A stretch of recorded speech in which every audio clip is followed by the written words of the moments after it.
Luciérnagas 1350 presenta. El papá la violentó. Mi mundo se cayó. Necesitaba que una mujer y que alguien me comprendiera y me apoyara. Mereces sanar y mereces estar bien, y es posible. Hay vida después de la violencia sexual. Cuando acabo con la culpa, retomo mi vida, ¿no? Con mucha dignidad. Puedo alzar la voz y exigir la justicia. Somos guerreras. Rompiendo el silencio, un programa de Adivac.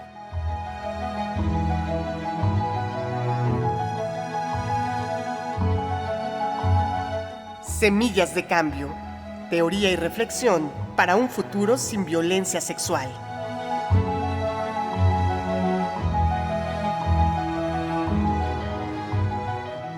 Bienvenidas y bienvenidos a su programa Rompiendo el Silencio. Yo soy Mariel Roldán y el día de hoy estamos en una de las emisiones llamadas Semillas de Cambio. Este programa Rompiendo el Silencio tiene 3 emisiones diferentes. Una de ellas, Voces Guerreras, en donde hablamos de los testimonios de las personas que han terminado su proceso en Adivac. La otra es Te Escucho Sin Miedo, en donde recuperamos también los testimonios de las personas que han colaborado en la asociación. Y finalmente Semillas de Cambio, en donde hablamos de la teoría y la reflexión para un futuro sin violencia sexual. Vamos a escuchar una pequeña cápsula para darle contexto a este programa y regresamos aquí a Rompiendo el Silencio.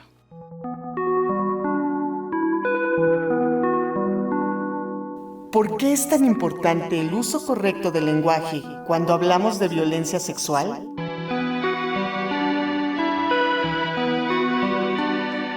Porque las palabras no son neutras, porque las palabras no son invisibles.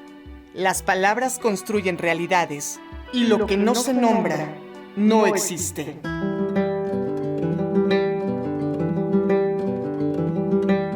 Desde la experiencia de Adivac, organización con 34 años de trabajo acompañando a personas que han vivido violencia sexual, surge una propuesta clara: usar el lenguaje de manera consciente, responsable y humana. Porque no se trata solo de términos jurídicos o académicos. Usar las palabras correctas en el tema de la violencia sexual surge de la escucha directa de tantas personas que la han vivido, de entender cómo una palabra puede aliviar o profundizar el daño.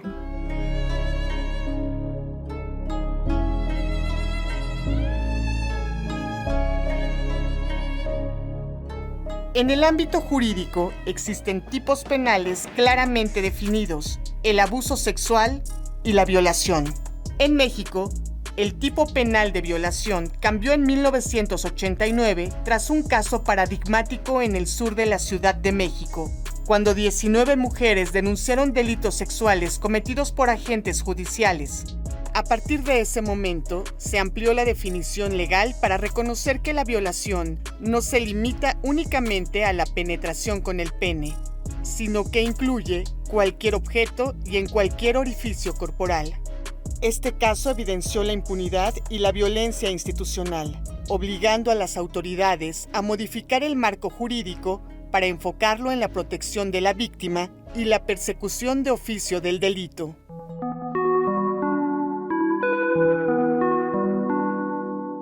Hablar correctamente sobre violencia sexual no es exagerar, es reconocer, es validar, es acompañar.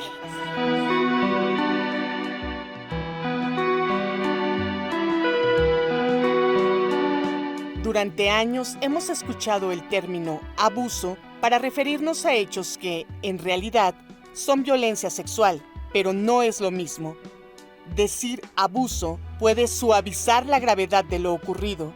En cambio, decir violencia sexual reconoce que se trata de una agresión que vulnera derechos, que daña profundamente y, por lo tanto, no debe minimizarse.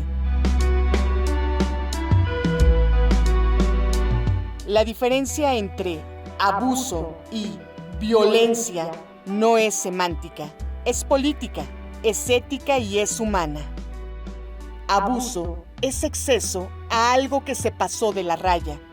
Violencia sexual nombra el acto con la gravedad que merece y es un hecho traumático que perdura para toda la vida.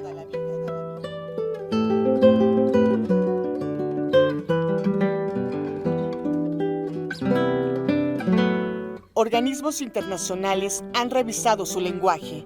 La Convención Interamericana para Prevenir, Sancionar y Erradicar la Violencia contra las Mujeres, conocida como la Convención de Belém do Pará, ha impulsado el uso del término violencia en lugar de abuso.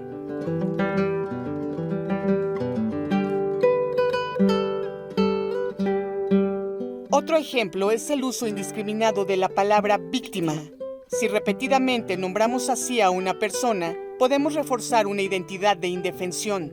Por eso, desde la experiencia de acompañamiento, se propone hablar de personas por su nombre, reconociendo su historia, pero también su capacidad de sobrevivir y reconstruirse.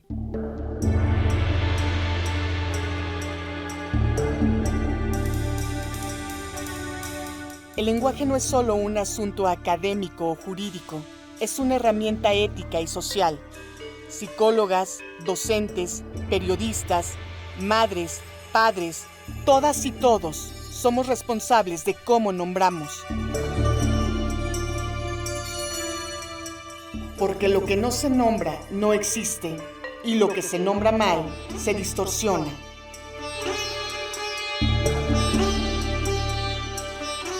Nombrar correctamente la violencia sexual es reconocerla, es colocar la responsabilidad donde corresponde.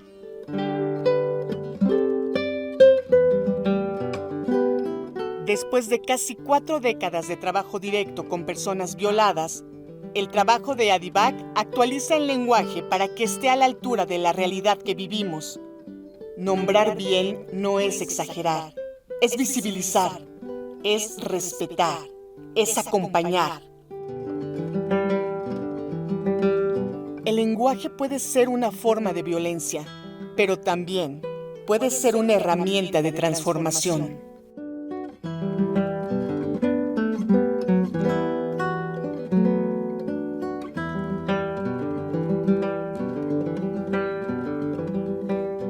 Acabamos de escuchar una cápsula con información muy importante de la CEDAW, hablando de por qué no tenemos que hablar de abuso y tenemos que decir las cosas por su nombre. Cuando nombramos las cosas adecuadamente, también los tratamientos y los acercamientos a los temas cambian muchísimo. Hablemos de violencia sexual. Y bueno, para hablar de violencia sexual, pues tenemos 2 invitadas muy importantes que nos van a seguir dando este contexto de los términos y las metodologías que hay detrás de esta Asociación para el Desarrollo Integral de Personas Violadas, AC-ADIVAC. Tenemos con nosotras a Laura Martínez, directora de ADIVAC, de esta asociación que ya lleva 34 años trabajando con el tema de la violencia sexual. Ella es licenciada en Psicología por la Facultad de Psicología de la UNAM, tiene una especialidad en Estudios de la Mujer por el Colegio de México y tiene un máster en Género y Derecho por la Universidad de Barcelona. Integró la primera asociación civil de trabajo con violencia sexual, el CAMVAC, y es fundadora y apoderada legal de ADIVAC, Asociación para el Desarrollo Integral de Personas Violadas, ACE. Es la primera representante de México ante la OEA como experta en el tema de violencia contra las mujeres para el seguimiento del mecanismo de la Convención para Prevenir y Erradicar la Violencia Sexual contra las Mujeres de la Convención de Belém do Pará. Consultora de ONU Mujeres y galardonada con la Medalla al Mérito Hermila Galindo 2020 por el Congreso de la Ciudad de México por su trabajo en favor a los derechos humanos de las mujeres. También ha sido galardonada por la Medalla Elvia Carrillo Puerto por el Senado de la República en honor a su destacada labor en defensa de los derechos humanos de las mujeres en el país, integrante como Sociedad Civil de Disciplina Federal y formadora de profesionales para el abordaje especializado de la violencia sexual contra niños, niñas y adolescentes y personas adultas. También es autora de diversos modelos y protocolos de atención psicológicos y de prevención para niñas, niños, adolescentes, personas adultas y familiares. Es especialista con 38 años de trabajo en el abordaje integral de la violencia sexual contra niños, niñas y adolescentes y mujeres. Bienvenida, Laura. Gracias por estar acá con nosotras. Hola, pues otra vez aquí, muy contentas de estar acá en el IMER. Muchas gracias y pues vamos a entrarle al tema. Gracias, Lau. También está con nosotras Berenice Ortega Díaz. Ella es licenciada en Psicología, egresada de la Universidad Iberoamericana, especializada en terapia de pareja y familia, diplomada en terapia de juego por la Asociación de Terapia de Juego y se ha actualizado con distintos diplomados de psicología infantil, discapacidad y desarrollo. Su experiencia laboral es como psicoterapeuta de niños, niñas y adolescentes con algún tipo de discapacidad, en situación de violencia familiar y es especialista en atención de la violencia sexual infantil y de adolescentes desde el año 2000 hasta ahora, 26 años ya de esta trayectoria, Bere. También es conferencista, capacitadora, tallerista y bueno, en Adivac también está desde el 2000. Y bueno, ahora mismo trabaja en la parte de niños y niñas, ¿no? En la parte del modelo infantil. Muchas gracias por estar acá con nosotras nuevamente, Berenice. Gracias, estamos muy contentas de estar de nuevo aquí en el IMER, compartiendo con ustedes y apoyando, pues a darle visión a este tema tan importante, ¿no? Muchas gracias, Bere, por estar acá, Laura igualmente. Y bueno, en este programa vamos a dar un poquito de continuidad a lo que ya estábamos hablando hace algunos programas con respecto a todos estos conceptos importantes y la metodología que utiliza Adivac desde hace 34 años para trabajar de manera especializada con este tema tan importante de la violencia sexual. A mí me gustaría que también nuestra audiencia sepa cómo son estos primeros encuentros y preguntarles cuáles son estos principios fundamentales que guían los primeros contactos de una persona que justo acaba de vivir violencia sexual. Berenice, ¿tú qué nos podrías platicar de estos principios fundamentales? Bueno, creo que uno de los motivadores mayores para que las personas realmente se acerquen a Adivac, a la Asociación para el Desarrollo Integral de Personas Violadas, a pedir apoyo o acompañamiento, tiene que ver con que reviven momentos. Hay algo en su vida que las hace revivir el momento, a lo mejor su maternidad, que vuelvan a repetir situaciones de violencia sexual dentro de la familia, que tengan de repente encuentros eróticos con su pareja y les recuerden cosas. Entonces, muchas de ellas comentan cuando llegan en el primer contacto que se decidieron a pedir ayuda porque es algo que vienen cargando toda la vida y nunca habían entendido por qué no se podían relacionar de la manera adecuada con las demás personas o por qué les costaba tanto trabajo poner límites. Otras, en otros casos, nos comentan que se vuelven sumamente personas a la defensiva y se lo toman todo de manera personal. Entonces, ese es el primer como llamada de atención, la primera llamada de atención que tienen las personas que asisten para buscar ayuda. ¿Cómo es que nos contactan? Nos pueden contactar vía telefónica o por medios electrónicos. Nos pueden contactar para hacer una entrevista inicial y posteriormente, en la entrevista inicial, pues ya se les explica la forma en que trabaja Adivac, la asociación, y bueno, de ahí es como determinamos si van a entrar a terapia individual o a terapia grupal. Muchas gracias, Berenice. Laura, para hacer un primer contacto, ¿qué es lo que tiene que saber la gente que trabaja ahí en Adivac?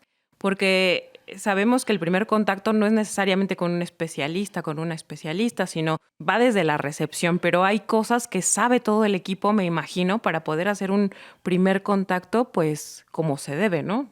Pues sí. Cuéntanos. Sí, es un contacto realmente muy cálido. Sabemos que una persona, en Adivac sabemos que una persona que se decide a romper el silencio es precisamente porque está en una situación de mucha ansiedad o mucha angustia o está en crisis por algo que le detonó el recordar lo que vivió. Y entonces nosotras tenemos que aprovechar esa llamada o tenemos que aprovechar ese correo o ese mensaje por WhatsApp. Tenemos que dar respuesta inmediata porque sabemos que es su momento.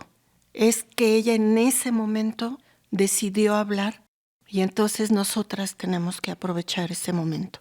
Todas las compañeras, creo que nada más las que son recepcionistas, las que reciben a las personas, no tienen una formación profesional, pero ya se hicieron especialistas, ¿no? Porque ya tienen recibiendo a personas como 20 años, ¿no? 24 años, tanto Cari como Lupita, y saben cómo escuchar a las personas, incluso a veces les dan contención por teléfono. y las invitan, ¿no? Como que hacen el gancho para que la persona sienta la confianza para ir a hacer la entrevista inicial. Y las compañeras que hacen la entrevista inicial, compañeras y compañeros, ellos y ellas sí son todas psicólogas y psicólogos. A veces, de repente, ha habido compañeras que son trabajadoras sociales o son sociólogas, ¿no? Que son las que hacen la entrevista inicial. Pero todas tenemos, una vez a la semana tenemos supervisión, y en esa supervisión tenemos supervisión de entrevista inicial, pero también tenemos supervisión del modelo de atención. Y entonces ahí lo que todas aprendemos es que cada caso es único, cada caso es especial, porque cada caso tiene su propia vivencia, su propia experiencia. Aunque todas hayan vivido una situación de violencia sexual, todas tienen como su característica por su personalidad y también por la forma en la que fueron atacadas, ¿no? En la que fueron violentadas. Claro. ¿Qué es lo que supervisan, Laura, en esta parte de la entrevista inicial? ¿Qué es lo que cuidan ustedes como asociación? Cuidamos desde el inicio, desde cómo recibes a la persona. En la supervisión, en el equipo decimos, hoy vamos a supervisar este caso. Es un caso de, no sé, puede ser una adolescente, mujer de 14 años, vino con su mamá y su papá, y bueno, la violencia sexual fue por un profesor, ¿no? Ahorita recuerdo, un profesor de natación. Entonces, esas son la información que damos. Y entonces, ¿quién va a hacer la entrevista? Una de las compañeras va a hacer la entrevista. ¿Y quién va a ser la persona que va a modelar el caso? Casi siempre es la persona que hace la entrevista. Y entonces, desde afuera, desde cómo llega, ¿no? Desde afuera, cómo la recibe, cómo entran, este primer contacto que tienes con la persona, no sé, buenos días, buenas tardes, desde dónde vienes, ¿no? Como empezar a romper un poquito el hielo ahí. Y ya se les invita a pasar. En ocasiones, cuando son adolescentes, les pedimos primero hablar con la persona adolescente, y ya después que el adolescente nos da la información, entonces ya hablamos con los papás. Pero en el modelaje, la compañera psicóloga que está haciendo la entrevista es la que lleva como un ritmo de la entrevista, y nosotras que estamos observando damos retroalimentación al final. Termina la entrevista y entonces al final nosotras empezamos a dar retroalimentación de cómo llevó la entrevista, de si fue muy buena la entrevista, de si faltó preguntar esta información o etcétera. Realmente es una formación, o sea, una formación para hacer entrevista. Y sí tienes que tener la formación para la entrevista inicial, porque es determinante esa primera entrevista. Oye, Laura, sí hay que tener una formación para la entrevista inicial, pero además para la entrevista inicial en un tema como es la violencia sexual, ¿no? Que también hay que considerar muchos otros elementos, ¿no? Para poder hacerla de la manera más adecuada, no transgrediendo también a las personas. Exacto. Y Berenice, tú que has estado seguramente en estas entrevistas iniciales durante tantísimos años, me gustaría que nos contaras un poquito cómo logran que una persona tenga control de sus decisiones. Si se puede hablar de control de las decisiones, para entrar a terapia, para denunciar o no denunciar. Un poco lo retomo por esto que tú decías, ¿no? Que las personas llegan porque hay algo en su vida que les hizo que recordaran, ¿no? Que viniera esta experiencia de violencia sexual. Entonces hay como una especie de oleajes, ¿no? En la que se recuerda, se puede trabajar y puede volver en otro momento de la vida también este recuerdo. Pero ¿cómo se hace para trabajar esto y para que las personas puedan tener control de decidir, bueno, quiero ir a terapia, quiero denunciar, no quiero denunciar? Mira, qué bueno que lo comentas. No es que tengan control, nosotras las recibimos, las escuchamos, las contenemos, damos la información suficiente, pero la persona es la que decide. Lo que hacemos nosotras en ese momento es contener, recuperar información que ellas nos van a brindar, validar y agradecerles que tuvieron la apertura de decirnos toda esa información en la entrevista, hacerlas sentir seguras de que están en un espacio libre de juicios. Entonces, creo que eso ayuda. En ADIVAC no obligamos a que denuncien, sino en ADIVAC el objetivo es que las personas recuperen el control de su vida. Nosotras les damos el acompañamiento y les damos la información necesaria. Muchas de ellas en un principio de su entrevista te dicen, no voy a denunciar. Y cuando empiezan ya en su proceso terapéutico, más empoderadas, más seguras, sin tanto miedo a lo que vivieron, con el nombre justo de lo que es la violencia sexual, quitándole esta parte con la que llegan en ocasión, es que solo me tocó, no, eso es violencia sexual. Sí. Entonces, ya cuando tienen ellas el contexto y ellas se dan cuenta que no solo se vio afectada su esfera social, su esfera laboral, o sea, todas sus esferas que se vieron afectadas, muchas, ya estando en su proceso terapéutico, deciden tomar la decisión de hacer la denuncia. Pero nosotras no obligamos, las orientamos, porque a final de cuentas es una decisión. Y sí llegan muchas personas a DIVAC diciendo, es que no he tomado terapia porque me están obligando en tal institución a denunciar, y si no denuncio no me dan la atención. Entonces, parte importantísima de la recuperación de las personas, de la reestructuración de la vida y de esta nueva manera de ver la violencia sexual, parte de un acompañamiento. Y si no la están teniendo porque las obligan a denunciar, ADIVAC no las obliga, las acompaña, las orienta, pero en el momento que ellas decidan. Entonces, el tomar terapia, también ellas desde que llegan saben que necesitan atención o apoyo, porque ya no se están sintiendo bien. Entonces, por eso quería comentar nada más lo que dice Lau. Es el momento justo y preciso que tenemos nosotras como terapeutas para poderlas enganchar y que puedan ellas en verdad, en este momento, empezar su proceso terapéutico. Por eso es tan importante que se inicie la terapia en ese momento, ¿no? Laura Martínez, directora de ADIVAC. ¿A ti te gustaría decirnos algo más sobre este tema? Sí, algo que ahorita me recordé, y eso lo viví desde que estaba en CAMBAC, en la primera asociación.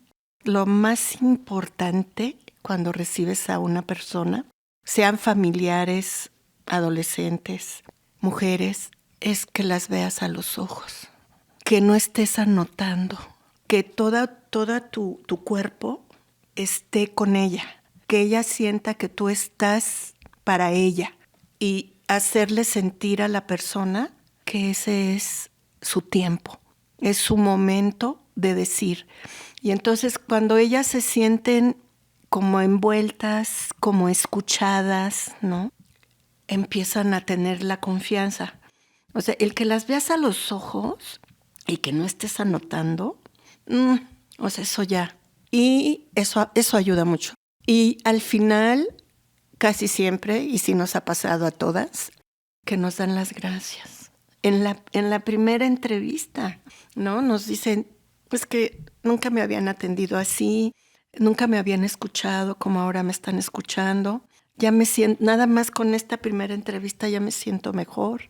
Y entonces es bien importante la actitud. Por eso lo que nosotras siempre compartimos es que tiene que haber mucha sensibilidad. Olvidarte de la cara dura, olvidarte de la etiqueta que tú tienes, que eres psicóloga o psicólogo, hacerlo a un lado, porque ellas vienen de una experiencia de uso de poder.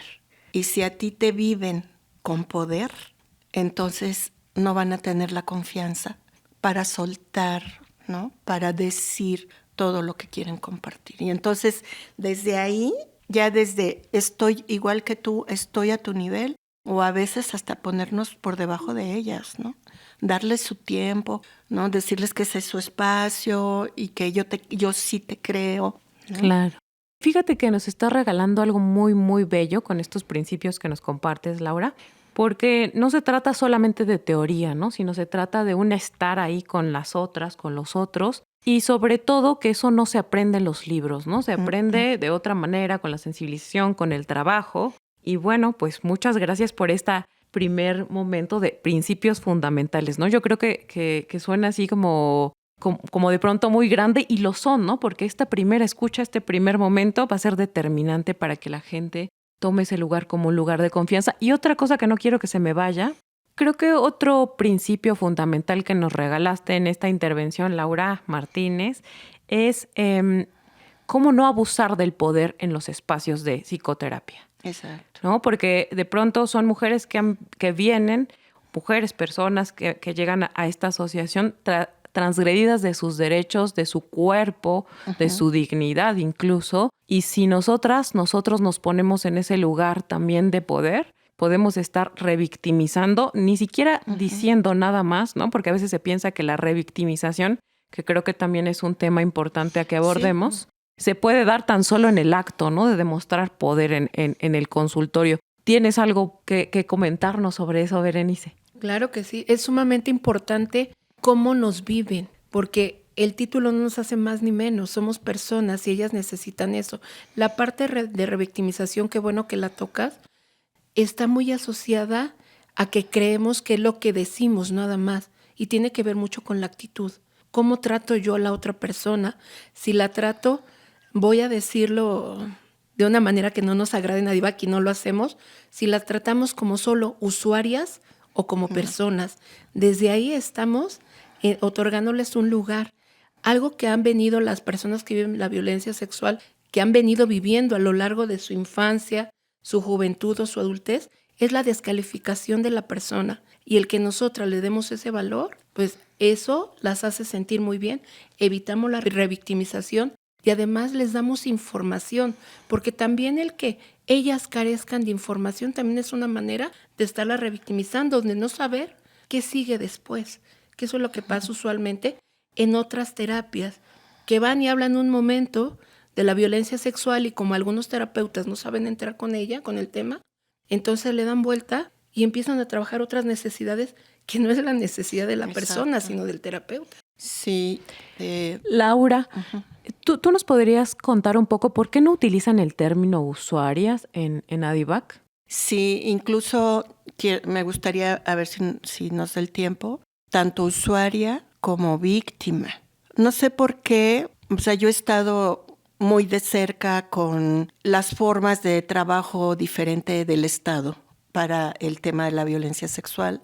Y recuerdo que fue por los años 95, ¿no?, que les empezaron a decir usuarias. Y a los hombres les empezaron a decir generador de violencia. Y entonces yo digo, ¿por qué no nombran a la persona? O sea, quien está yendo a solicitar un servicio, no estás yendo a solicitar un servicio para tus dientes o para tus ojos o para el oído. Estás yendo porque viviste un uso de poder en contra de tu cuerpo y eso te está generando un gran malestar emocional. Por eso eres una persona, ¿no? No eres un número, eres un ser humano que vive una problemática muy fuerte y que si yo le digo usuaria, entonces ya no le estoy dando la calidad de la problemática que vivió tan fuerte. Ya lo estoy viendo es como una persona más que está ahí y que pase, y la que sigue. Que así es como dicen en los MPs, ¿no? Que pase la víctima y que venga la víctima. Digo, o sea, ahí lo único que haces es reforzar precisamente que usaron tu cuerpo en contra de tu voluntad, que fuiste víctima en su momento, pero al estar ahí ya no estás siendo víctima.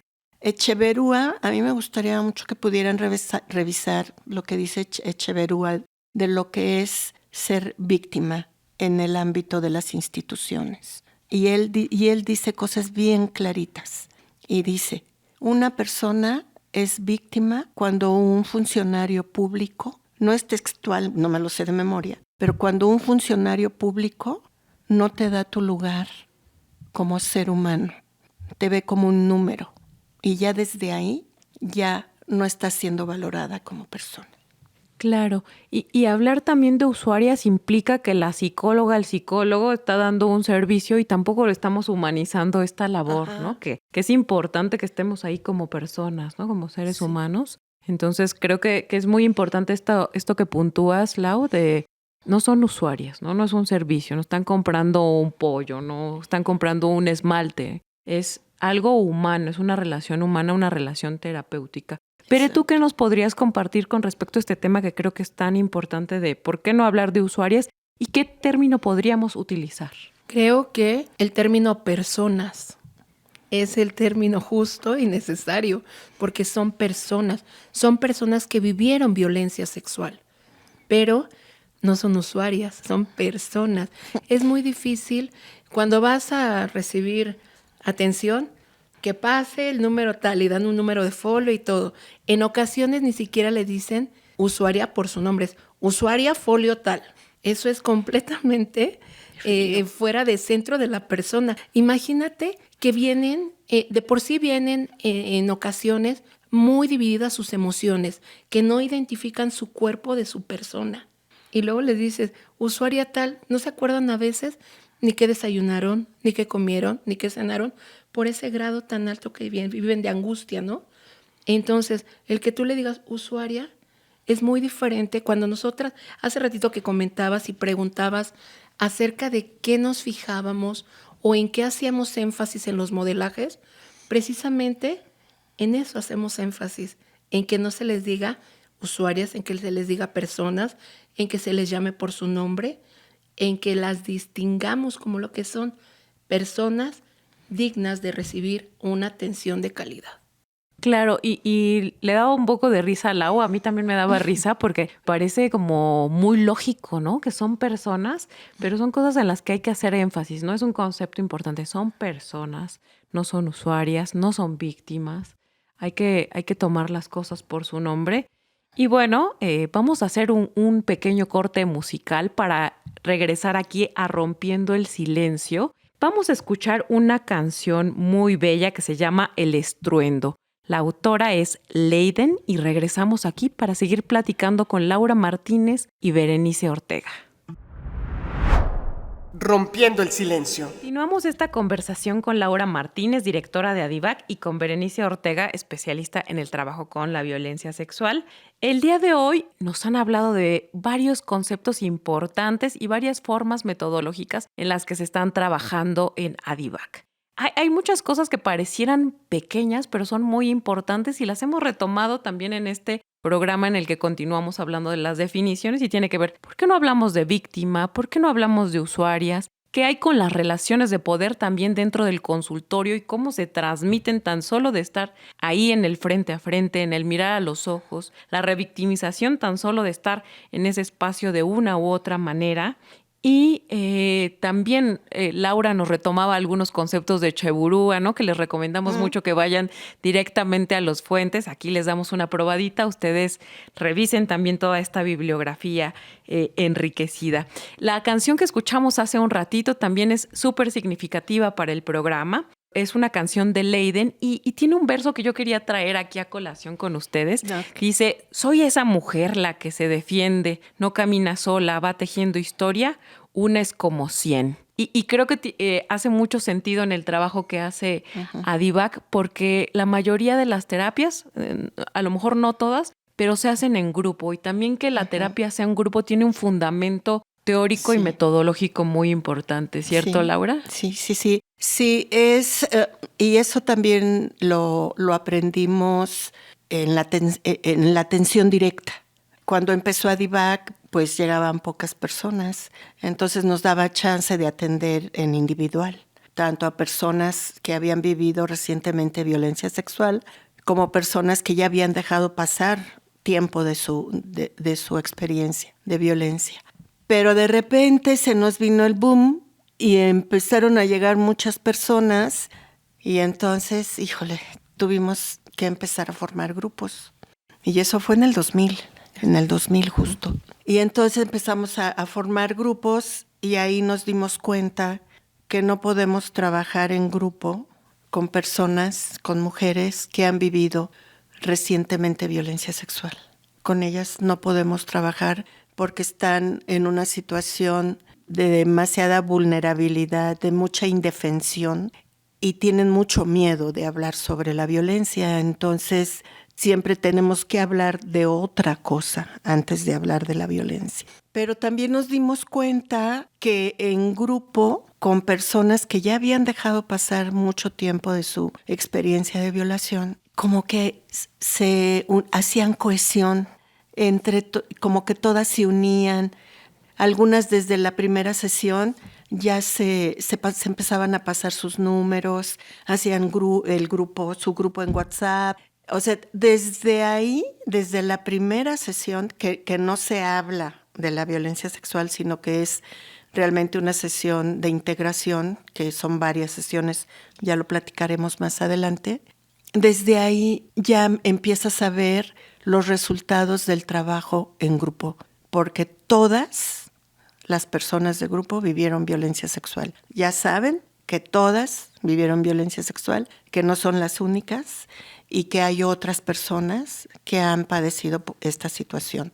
Y lo mismito nos pasa con los niños, con las adolescentes, ¿no? Lo mismito nos pasa en grupo. Y es bien rico el trabajo, no hay confusiones de que, como nos ha dicho algún MP, es que como están en grupo, el niño aprendió lo de la otra niña. No, o sea, ahí es a donde te das cuenta que los funcionarios públicos no tienen ni la menor idea de lo que es el trabajo de la psicoterapia, ¿no? Y entonces es un trabajo muy, muy enriquecedor. Yo les decía y les digo a algunas personas que me preguntan, ¿pero por qué tantos años? ¿Por qué tantos años en el tema? Y yo les contesto, no soy masoquista. Y el ver que las personas salen adelante, que su mirada cambia, que su mirada ya tiene vida, tiene brillo, eso a mí me hace que siga, porque veo que sí funciona un trabajo comprometido, un trabajo humanista. Sí funciona. Claro. Antes de pasarte la palabra, Bere, yo quisiera comentar que ojalá pudiéramos traer este programa por acá, por Luciérnagas 1350, un cierre de temporada, ¿no? Compartirles un cierre de temporada porque el tema de la violencia sexual es un tema muy duro, muy complicado de ver, de estar cerca, pero cuando uno escucha un cierre de temporada, la esperanza revive, ¿no? Y creo que también la esperanza es un tema que habríamos de retomar aquí en este espacio, porque se puede vivir una vida digna aún después de la violencia sexual. Ahora sí, Berenice, cuéntanos. Quería retomar un poquito de lo que mencionaba Lau, de la importancia del trabajo en grupo. Hay temas que algunas de las chicas no los identifican y cuando los oyen en otras personas, dicen, ¡ay! Yo también estaba viviendo esto y no lo identificaba. Entonces, no solo es el que estén acompañándose, sino que se fortalecen, se vuelven los grupos súper unidos y se vuelve esa red de apoyo que en muchas ocasiones no la tienen desde casa. Entonces, esto que dice Lau, que no es que seamos masoquistas, no. En verdad, el ver a las personas cómo llegan desde los más pequeñitos, que llegan a lo mejor muy irritables, que no se les acercan a las personas, con miedo, con enuresis, y tú los ves después de su proceso terapéutico y ves un niño que vuelve a sonreír, que vuelve a jugar, que se integra, que pone límites, que eso es sumamente importante. Eso te llena como decir, sí vale la pena estar aquí, ya sé que ese compromiso que tenemos con el tema vaya fortaleciéndose. Y sí es cierto, no es que seamos masoquistas, es que vemos eso en los niños, en las niñas, en las adolescentes, por la etapa en la que están, muchas llegan haciéndose daño, lastimándose a sí mismas, también usando sustancias, y cuando las ves que están finalizando sus procesos terapéuticos y cambia su forma de mirar, su forma de relacionarse con las personas, con las parejas, bueno, cambia completamente. Y en la parte de las adultas también es una parte muy, muy bonita. Digo, tenemos adultas desde 18 años hasta 82 años. Entonces, ver este proceso en un grupo terapéutico en las diferentes etapas de la vida enriquece mucho y las cambia de tal manera que se vuelven a reconocer, a tomar el control, a hacer su plan de vida. Entonces, eso es una experiencia muy bonita y que te la da precisamente este camino tan largo, ¿no? Porque sí, cuando hacemos la entrevista inicial, lo primero que dicen, ¿por qué tantas sesiones? Las mismas personas que van a pedir la atención a DIVAC, cuando explicamos el manejo del modelo y van viviéndolo día a día, ahora entiendo por qué. Claro. Oye, Bere, tocas ahí dos conceptos que son muy importantes y que a veces utilizamos como en las pláticas muy comunes y no sabemos tanto de qué trata, ¿no? Hablas de red de apoyo, ¿no? Que creo que también es fundamental para el trabajo que hacen ustedes en ADIVAC. No sé si nos podrías ayudar a profundizar qué es una red de apoyo. Claro que sí. Una red de apoyo son las personas que están a nuestro alrededor, pero que nos brindan acompañamiento y contención. En muchas ocasiones puede ser la familia, pueden ser las amistades, puede ser una asociación civil, alguien que nos apoye, porque no solo es el acompañamiento, sino es la contención y es la escucha activa y sin prejuicios. En ocasiones, las personas que viven violencia sexual no tienen este apoyo en casa. De hecho, cuando abren la violencia sexual, en ocasiones la minimizan en casa o, ay, ya fue hace muchos años, ya olvídate de eso. O, ay, no fue para tanto. O simplemente no les creen. Y ese es un principio importantísimo, que tu red de apoyo te contenga. De hecho, leíamos unos estudios hace poquito que, entre una investigación, estábamos leyendo que una parte importantísima para el manejo adecuado del trauma era que tu red de apoyo te contuviera de la manera adecuada. Porque si no, ¿para dónde veías? ¿Dónde había reflejo? Como que ibas avanzando tú sola. ¿Cómo es la reacción de tu red de apoyo? Porque a lo mejor el contacto primario que tengo es en mi casa, con mi familia, ¿no? Supongamos una mujer adulta con su pareja o con sus hijos, o una mujer que vive con su mamá, y que la persona que es más cercana a ti, que identificas como que puede protegerte, acompañarte, contenerte, no le dé validez a tu testimonio, es sumamente difícil y desestructurante. Así de importantes son las redes de apoyo. Claro, a veces la red de apoyo no está en la familia, ¿no? A veces puede estar en una vecina, en una amiga, pero la red de apoyo tiene que ver con todos estos elementos que nos decías, ¿no? La escucha activa, qué importante. Oye, Laura, Berenice nos hablaba también de plan de vida. ¿Qué nos puedes contar del plan de vida y de cómo lo trabajan ustedes desde ADIVAC? Sí, me gustaría agregar algo a lo que comentó Bere antes de responder tu pregunta.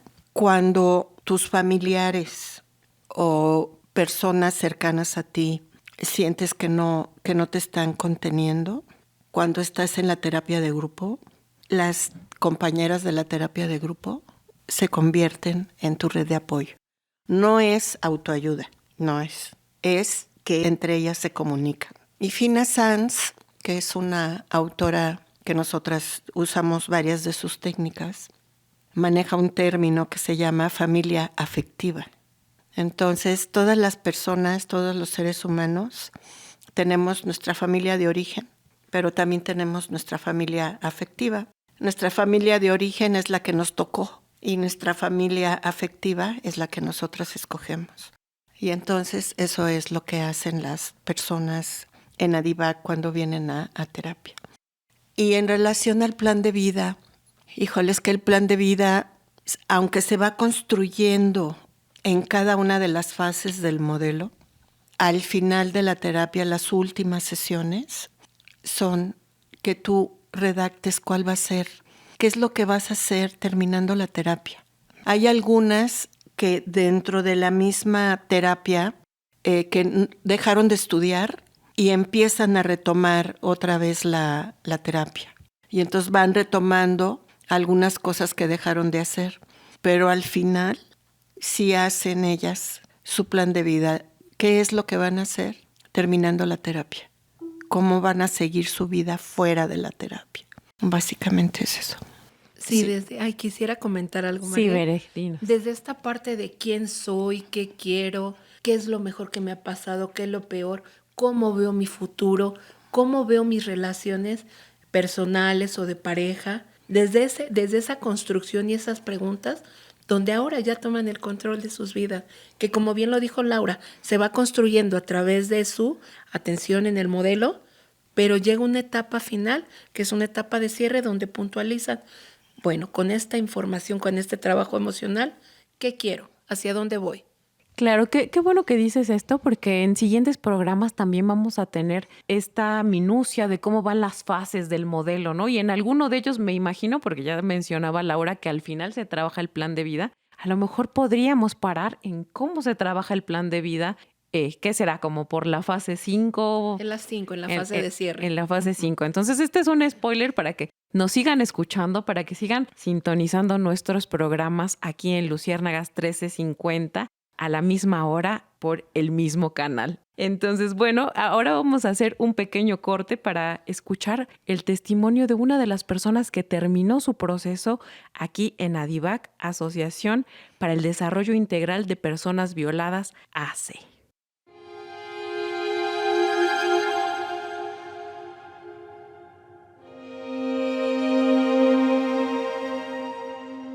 Hoy, gracias a ADIVAC, sé que si viviste violencia, no tienes por qué cargarla en silencio. Lo que pasó no fue culpa de uno, pero sí merece ser atendido. Trabajar la violencia vivida permite comprender lo ocurrido, sanar sus efectos y recuperar seguridad, dignidad y control sobre nuestra vida. En ADIVAC encontrarás un espacio profesional, confidencial y respetuoso, donde puedes hablar, entender y reconstruir sin juicios ni presiones. Buscar apoyo es un acto de fortaleza. No estás sola, no estás solo. Acompañarte en este proceso es posible. Tú mereces ser atendido, escuchado. Rompiendo el silencio. Regresamos aquí a Rompiendo el Silencio. Estamos con Laura Martínez, directora de ADIVAC, y Berenice Ortega, especialista en el trabajo con la violencia sexual. Y bueno, estamos cerrando este programa que estuvo lleno de algunas puntuaciones de qué términos se utilizan en ADIVAC, qué metodologías se utilizan, principios fundamentales que se emplean para dar esta atención adecuada, ¿no? Y que se ha dado durante 34 años en la asociación. Laura Martínez, ¿con qué nos quedamos el día de hoy? Hablamos de un montón de cosas, de muchas precisiones en torno al lenguaje, a los conceptos que emplea ADIVAC para este trabajo.